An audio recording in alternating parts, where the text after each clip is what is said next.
Now, there's something about journalists, broadcasters, and theater practitioners. Passion.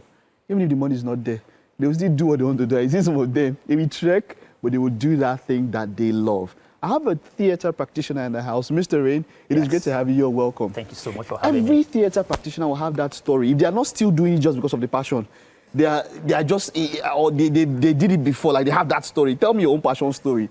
Before the money came, tell me that passion story, because you definitely will have your story. There is no theater practitioner that doesn't have that story. Oh, man, I agree with you 100%. I agree with you 100%. Tell me your own story. Okay, so pretty much I studied theater in school, right, University of Ibadan. And at the time I was in 200 level, I was thinking, when I graduate, where would I work? You know, because there weren't so much of theater at the time. There wasn't so much of even films, much films at the time. You know, everybody has a camera now, you know. Yeah, so I was thinking, I was asking my senior colleagues, where are they working? Many of them have left theater and gone to banking or advertising and all of those things, saying, no. And I'd done my first degree in another course entirely. I did marketing. Oh, wow. Right? But I fell in love with theater, and then I did jump again to do theater. So I thought, so I will leave. I mean, I've done 4 years before, you know. So if I finish, I will now go back. So I decided there and then I was going to create my own theater production company. Wonderful. In 200 level. I mean, that would give me a sense of, you know, purpose and give those coming behind me somewhere to work when they finish, you know, that kind of thing. So that's how I started it. And so when I finished from university, I started off my If you didn't do theater, what else do you have done? I'll be playing football. Money for deal. Money for deal. So I know. Nobody's always possible down here now. When you enter here now, your salary, I'm telling your weekly salary, for the people say now, signing for the follow me like this now, you know. Wonderful, wonderful. Yeah. But you know, after school and all of that, that purpose that you spoke about, how far have you gone with achieving that purpose? Oh, I would say that giving credit to myself, I've done quite well. Right. At that time, I lived in Ibadan. Okay. Right. And I knew that when I started the theater productions in Ibadan, I was perhaps the only person doing it.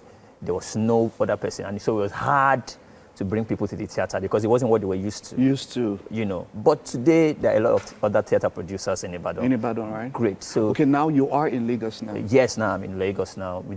I mean, to my credit, I've probably produced and directed my own production. Still about between 16 and 18.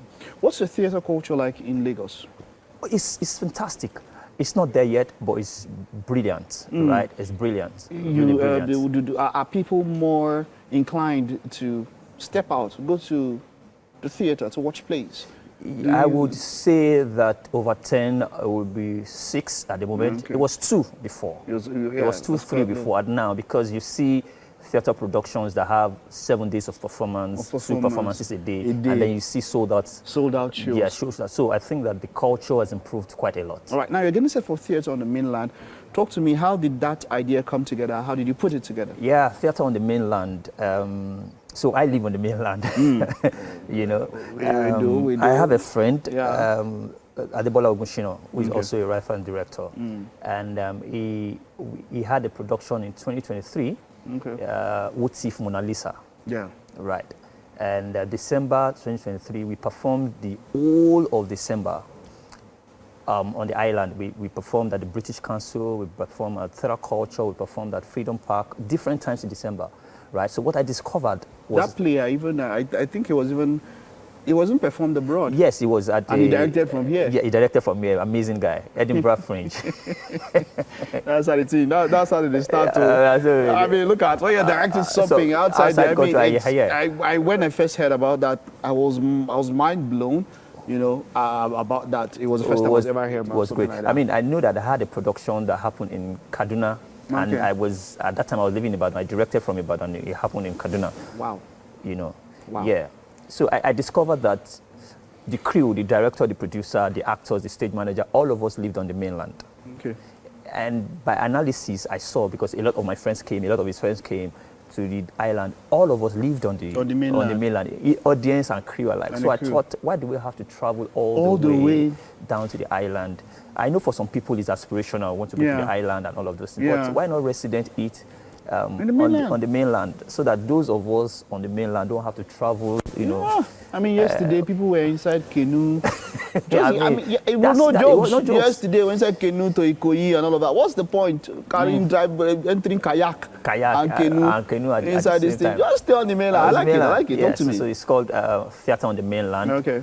Pretty much. So it is also supposed to be some sort of community theatre based, right? Because what helps you to thrive is that at different points in different communities, you can step out for what I call alternative entertainment, right? Wonderful. Because it's not the comedy show, it's not the musical concert. Because I believe that if you see a good theatre show, you would want to come back. Yeah. But the work is having to get people to come. And I like that you said theatre on the mainland, because one other thing is that it shouldn't be so much of a stress to go to the theatre and maybe return.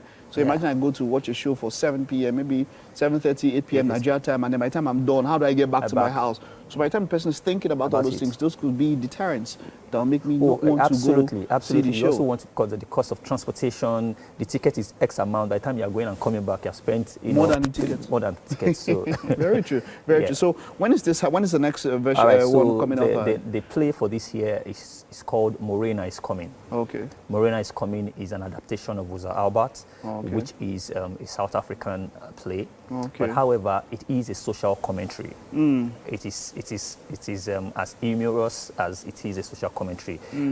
Talks about, you know, a lot of things in the society.